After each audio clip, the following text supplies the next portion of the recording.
ہمارے بادن وٹمبرگ میں کثرت سے ہماری جماعتی بندوں کے کیس اڑا رہے ہیں، ریجیکٹ کر رہے ہیں. ریجیکٹ کر رہے ہیں، جی ریجیکٹ ہو رہے ہیں. اڑا رہے ہیں، ریجیکٹ کر رہے ہیں، تو پھر ان سے کو دعا کریں، صدقہ جی دیں اور سچ بولیں. جی جی سچائی پہ قائم رہتے ہوئے اپنے کیس بیان کریں نا. ایک اسٹیٹمنٹ پہلے دی ہے اس پہ قائم رہیں. جی ایک بہت ان لوگوں میں ہمدردی بہرحال ایک جذبہ ہے ان لوگوں میں. جی اگر ان کو بتایا جائے کہ ہمارے وہاں حالات ایسے ہیں، ضروری نہیں ہے کہ ہم پہ کیس بنا ہوا ہے، بلکہ ہم اس طرح کے ارد گرد ماحول ایسا بن چکا ہے اور ہمارے مینٹل ٹارچر ایسا ہے، ہمیں جابس بھی بعض دفعہ نہیں ملتے یا بڑے جاب سے نکال دیے جاتے ہیں. ضروری نہیں ہے کہ لائف تھریٹ ہی ہو ہمیں جی یا مقدمہ ہی ہمارے خلاف بنا ہو. تو یہ جو مینٹل ٹارچر ہے یہ ہماری برداشت سے باہر نکل گیا ہے، اس لیے ہم یہاں آ گئے ہیں تاکہ ہمیں ذہنی سکون ملے. ہم پناہ میں آتے ہیں، اگر مستقل نہیں تو ہمیں 5 سال کا ہی ویزا دو. 5 سال تو ہم ان سے گزریں گے، پھر اگر حالات ٹھیک ہوں گے تو واپس بھی جا سکتے ہیں.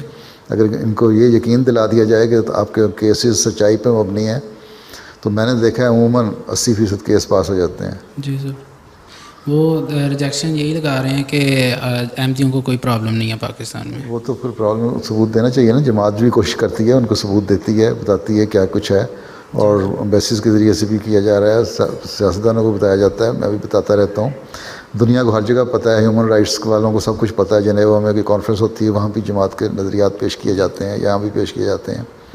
تو جو کوششیں ہیں وہ تو ہم کرتے ہیں کہ حتی الوسع کوشش ہو کہ جو تو بہت جینون کیس ہیں ان کی تو مقدمے وغیرہ کی تفصیلات آ جاتی ہیں، ٹھیک ہے. باقی اگر ایک اس طرح اپنا کوئی مقدمہ پیش کیا جائے کہ جس سے ان کے ہمدردی کے جذبات ابھریں تو اس سے ٹھیک ہوتا ہے. اس طرح سوچ کے مطابق کرنے چاہیے کیسز. جی جزاک اللہ. یہی میں خطبوں میں بھی کہہ چکا ہوں.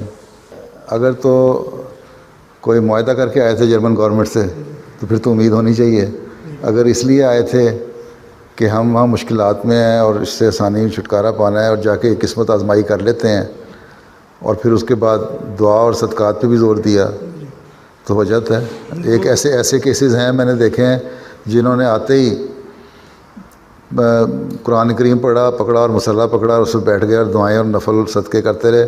ان کے 15 دن میں پاس ہو گئے کیس ہیں. جو ایسے بظاہر نیک لوگ تھے، دعائیں بھی کرتے تھے، لیکن ان کے نہیں ہوئے تو بعضوں کو اللہ تعالیٰ مزید امتحان میں لیتا ہے. کچھ کے امتحان لمبے ہو جاتے ہیں، کچھ کے جلدی ہو جاتے ہیں حل.